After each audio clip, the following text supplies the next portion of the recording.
Hey guys, this is Alex, and this is my first official video of my fighting vlog that I was planning on making.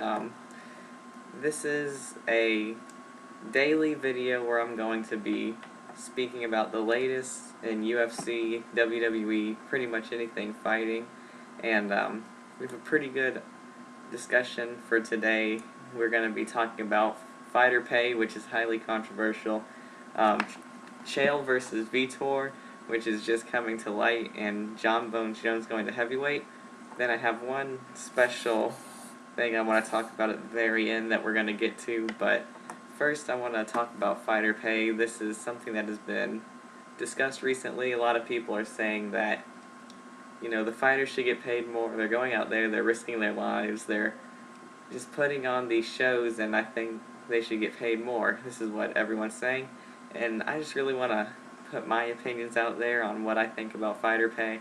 Then I'm going to play a clip of Dana's opinion. What you're going to see is a lot about, it shares my opinion a lot. And that is, I think fighters should get paid if they are exciting fighters. Every fighter should get paid, but they should get the most money. You have people coming out here like Tim Kennedy, who are just complaining about, oh, I get $48,000 a fight, I should be making more than that.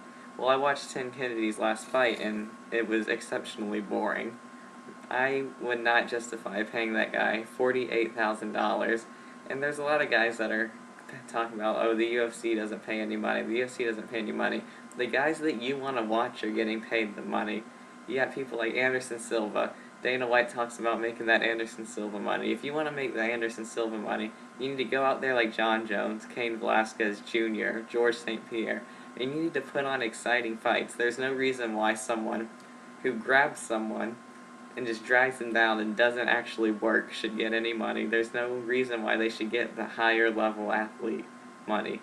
In my opinion, I don't think they should get it. I don't think that if I'm going to be spending my time and my money to go out to the bar or to go home, order the pay-per-view, I don't think that if you're going to just be doing nothing, I don't want to pay the money to see you again. And I'm going to play this clip. It's about a minute and a half, but to me it just really explains how I feel and how it really is. The UFC, every time we do a fight, whether it's a pay-per-view, it's on TV or whatever, people make the decision to stay home on a Saturday night and not do anything else when there's movies, dinners, you know, spending time with the family, doing this. There's a lot of shit to do on a Saturday night. These people make a decision to stay home on a Saturday night and watch our show. We get a show with a bunch of guys that want to push against the fucking fence and stand there for 15 fucking minutes and try to squeak out a win. How many people do you think are going to tune in next Saturday? And if this keeps continuing, you become fucking boxing, where guys are running around in circles, nobody fights, and you walk away going, this fight sucked, okay? The guys who are complaining about this are the guys that don't matter, okay? Now, that might sound fucking mean and harsh, and why would nobody matter? Everybody matters. We're in this fucking society now where everybody should win a trophy. No, everybody doesn't win a fucking trophy, okay? The guys who stand out and the guys who deserve bonuses, the guys who make it exciting, the guys who raise to the top are the guys who deserve the money. The guys that, you can have a fucking fight card what happens, and this is what I tell these guys. You don't want to be the guy where like, yeah, we went to the fights on Saturday night and fucking Anderson Silva kicked the guy in the face and the fight was on. I don't know a bunch of other fights too. I don't remember anybody's name or what fight happened. Be the fucking guy who stands out. If you're the guy that stands out, you're the guy that people want to see again. And that's pretty much how I feel about this. That's how I think more and more people are gonna feel this way, because we're spending our hard-earned money to watch Dana White, to watch the UFC, and these fighters go out and put on great fights. We don't want to see people hugging, fighting against the cage. I also think, it's kind of a side note, but I think that refs need to just stop letting people just hug on the side of the cage. It's ridiculous. If you're not progressing the position, there's no reason why you should just be allowed to hold someone against a cage and you're barely even working. But that's pretty much all with the fighter pay topic. I don't want to spend too much time because I don't want to have all my videos being super long, but next is Chael versus Vitor for the #1 contender spot. Basically, it came out earlier that Belfort wants to fight Sonnen next. He's been campaigning for a championship fight against Weidman or Silva. We all know that's not going to happen. He got destroyed by Silva, he got destroyed by Jones. He doesn't deserve a title shot yet. He needs to fight at least 1 or 2 more big name fighters, preferably top 5, though Chael is ranked #9 right now, so at least it's a top 10 fighter. But if Chael gets past Shogun, which I expect him to do fairly easily, Vitor wants to fight Chael Sonnen. And it's interesting because Chael fired back and he said, yes, I will take the fight. I will fight you. If you want your title shot, well, I want a title shot. So you give me the #1 contender spot that you earn, and then I will fight you. So this is going to be interesting to see how Belfort reacts, how the UFC reacts, how Dana White reacts. If they give him this shot, first of all, kudos to Chael Sonnen for talking his way into another title shot. That's just unprecedented. There's no reason why he should even be in the mix right now, and he keeps finding ways to put himself into the mix, and I really like this fight. I think Belfort and Sonnen are both elite athletes that can beat anyone in the top 10 if they give any given Sunday, really, and I just think it would be a phenomenal fight. Could Chael get Vitor to the ground quick enough before Vitor lands something that's going to put his lights out? It's an interesting fight. I think that they should start working on it. Sonnen fights Shogun in a few weeks now. Like I said, I expect Sonnen to get past Shogun easily. I think he's going to take him down. Everyone's saying, oh, Shogun has like world-class jiu-jitsu and he's going to submit Sonnen. Well, how many submission victories does Shogun have exactly? He has the skills, but he doesn't use it inside the octagon. He has a heel hook over Kevin Randleman. I don't think one heel hook is really enough to justify him as a great submission artist. We'll have to see how he can deal with the double leg. Next is the big talk about Jon Jones moving to heavyweight.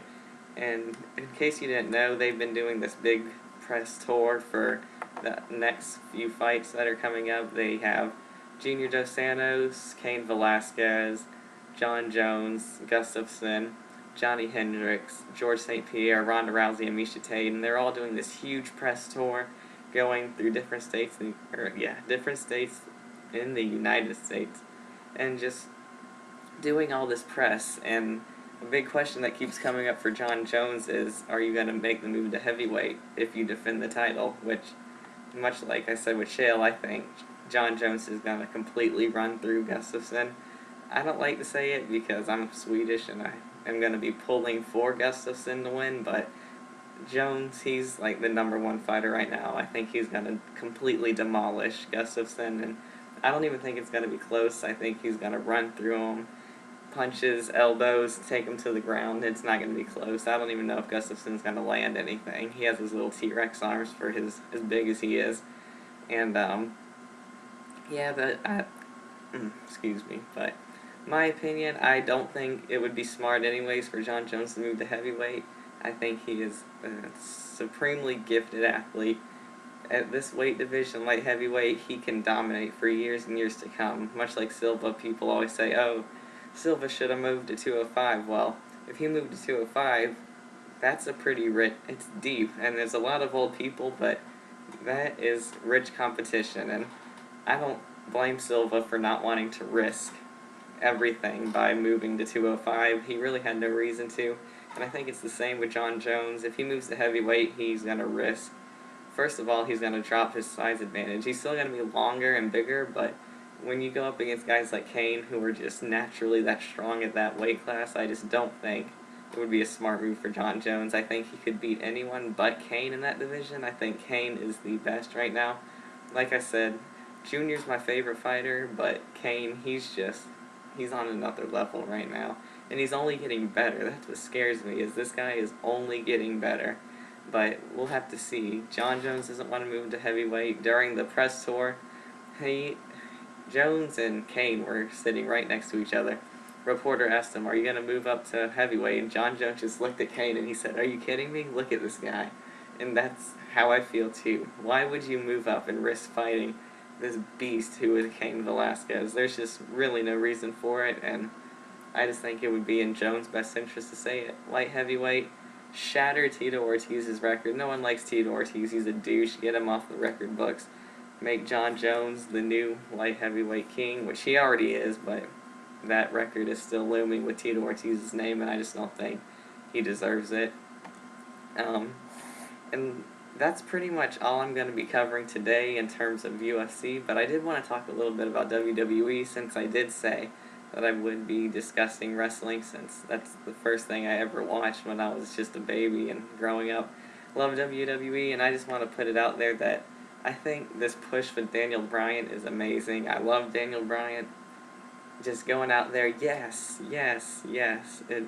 It gets the crowd so hyped. I haven't seen the crowd this hyped in so long, since Fandango started the week after, or the Monday after WrestleMania, and the crowd just got into it. When Daniel Bryan comes out, there's nothing like it. I love all the superstars. I don't care who it is, Cena, The Rock, Bryan, Undertaker. I love them all. They're all good. CM Punk, Lesnar. I'm a Paul Heyman guy personally, and I just, the way when Daniel Bryan comes out and the crowd it's deafening, man. There's nothing like it. I think he's gonna win at SummerSlam. Unfortunately, I think he's gonna be taken out by Randy Orton shortly after, most likely the same night. I think he's gonna win. John Cena's gonna put him over clean.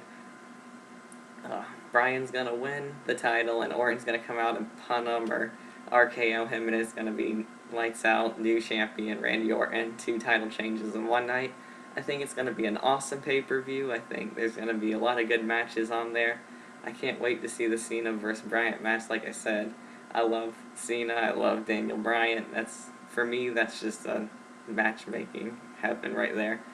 But that's all for the Ultimate Fighting show tonight. I might release something later tonight, or most likely just tomorrow, because I just want to make this more of a daily thing. 1 video, maybe 2 videos a day, and I hope you guys like it, and if you do, subscribe. And like I said, constructive criticism, I'm not used to this. I'm still getting new to it, and I just want to hear what you guys have to say, and I just hope you guys have a great day.